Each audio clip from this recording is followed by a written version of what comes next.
even great games can be annoying from time to time. Welcome to WatchMojo.com, and today we'll be counting down our picks for another top 10 frustrating video game levels. Leave them alone. They're innocent. For this list, we've selected 10 of the hardest and most annoyingly frustrating levels in gaming history. However, the game as a whole can't be horribly crappy or broken. So stuff like flying Superman through an endless stream of floating hoops in Superman 64 does not count. Additionally, boss stages like the showdown with Mike Tyson in Punch-Out also don't count. If some levels seem to be missing, be sure to check out our first list on this topic, the top 10 frustrating video game levels. Number 10, Eggman Land, Sonic Unleashed. Welcome to Eggman Land, the brainchild of my heart and soul. Eggman Land is the culmination of everything you've experienced in Sonic Unleashed so far. And boy, did developers ever go overboard with this nightmare of a level. One instant death hazard after another, after another, after another. Did we mention that this level is notoriously long? Surprised? Yes, of course you are! Insane precision is required to make it through alive, and even still, a lot of it is pure luck. This place is crazy. I'll never understand Eggman's tastes. You need to constantly switch into Sonic's werehog form, but the problem is, the camera angles are so bad in the werehog sections that you're gonna die a dozen cheap deaths before you make it to the end. Oh yeah, that's right, baby! Number 9, Blight Town, Dark Souls. Picking the most frustrating section in Dark Souls is tough, yet there's something extra special about Blight Town that makes it stick out from the rest. The first section is a maddeningly tough vertical descent, with lots of confusing possible routes, enemies that appear from nowhere, and plenty of opportunities to fall to your death. Once you actually make it to the bottom, you'll find yourself in a swamp filled with enemies and land hazards that poison you. The boss at the end, though still tough, feels like a cakewalk compared to what came before. Number 8, Demolition Man, Grand Theft Auto Vice City.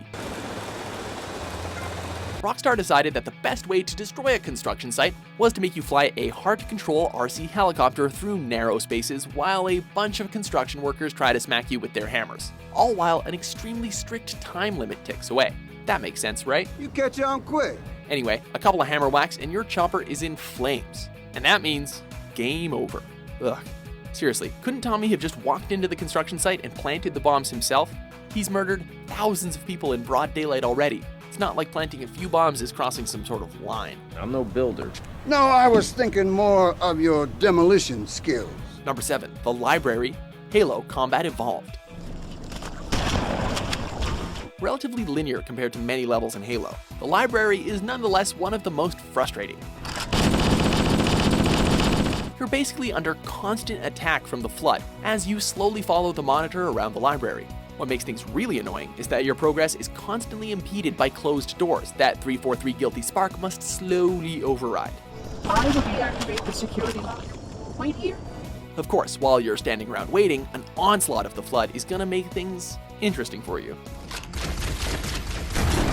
It's just all kinda slow, plodding, and boring, and those rocket launcher toting Flood are no cakewalk. Number 6, Death Mountain, Zelda 2, The Adventure of Link. Most Zelda games follow a standard difficulty curve. As you make your way deeper into the game, the dungeons get tougher. Sure, there are some exceptions, but nothing is quite as rough as Zelda 2's Death Mountain. This dungeon occurs early, when Link is underpowered and without access to most of his magic. To make matters worse, the dungeon is a giant maze filled with convoluted twists and dead ends, as well as some of the hardest enemies in the game. Your only real hope is to grind with Link and try to level up as much as possible. Number 5, Velvet Hammer, MechWarrior 2, 31st Century Combat. Escort missions are some of the most annoying mission types just in general, but Velvet Hammer is one of the worst. External camera engaged. You're charged with escorting a hover limousine to the opera. Yes, that means dozens of mission retries and hair-pulling frustration just to get some dude to the opera. The The worst part is how fragile the limousine is. Just one or two untimely hits and it's destroyed. Game over. Nav try reached. Your only real hope is to play the mission repeatedly, memorize the enemy positions, and cross your fingers. It ain't over till the fat lady sings. Shutdown sequence initiated. Number 4. Castle Siege. The Witcher 2. Don't be a fool. This is no game. Tutorial or prologue missions should not take this long to complete. Am I right, Master Geralt? The Witcher 2's prologue is pretty darn frustrating and rather restrictive, especially in a game that becomes fairly open-ended later on. I'm inclined to believe you. There are a lot of really tough fights, like when you need to aim a ballista while being swarmed by foes, and it's all just really aggravating, especially if you're new to the series. Oh, shit. This level has single-handedly turned many people off of an otherwise great game, and we haven't mentioned the cheap auto deaths that occur when you're running away from that stupid dragon. Drift! Number 3. Welcome to the Machine. Ecco the Dolphin. A game where you control a cute little dolphin as he swims innocently through the ocean shouldn't be so unforgivingly tough. Ecco the Dolphin is pretty punishingly hard as a whole, yet nothing can prepare you for the last stage. The Machine is a hive of an alien species known as the Vortex. It's a quickly auto-scrolling level, so one wrong move and Ecco is crushed by the screen. There are also dozens of alien drones flying or swimming everywhere, and even worse, if you die, you have to start over from the very beginning. Number 2. Tubular, Super Mario World. Mario games are all about precision platforming, but Tubular takes that concept a bit too far.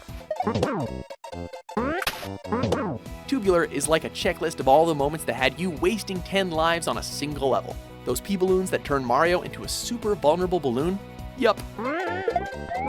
Dozens of football players throwing balls at you and other punishing obstacles bugging you while you float slowly through the sky? Check. So, what's the secret to beating it? Lots and lots of trial and error, with a whole bunch of dumb luck thrown in. Before we unveil our top pick, here are a few honorable mentions.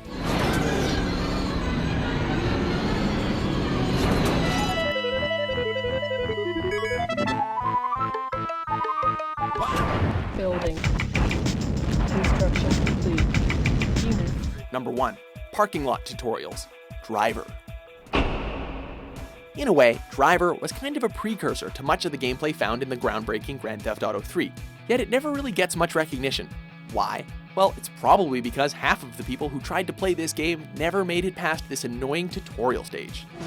God, you man! Tutorials are meant to ease you into a game by teaching you the basic controls. Driver decided to say screw that and force you to complete a bunch of finicky, precise driving moves in the confines of a cramped indoor parking lot in under 60 seconds.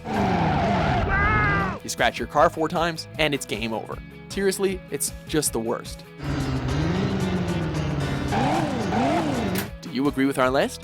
Yeah! Did we forget any super frustrating video game levels? For more hair-pullingly great top 10s published every day, be sure to subscribe to WatchMojo.com. Where can I get more guys like you?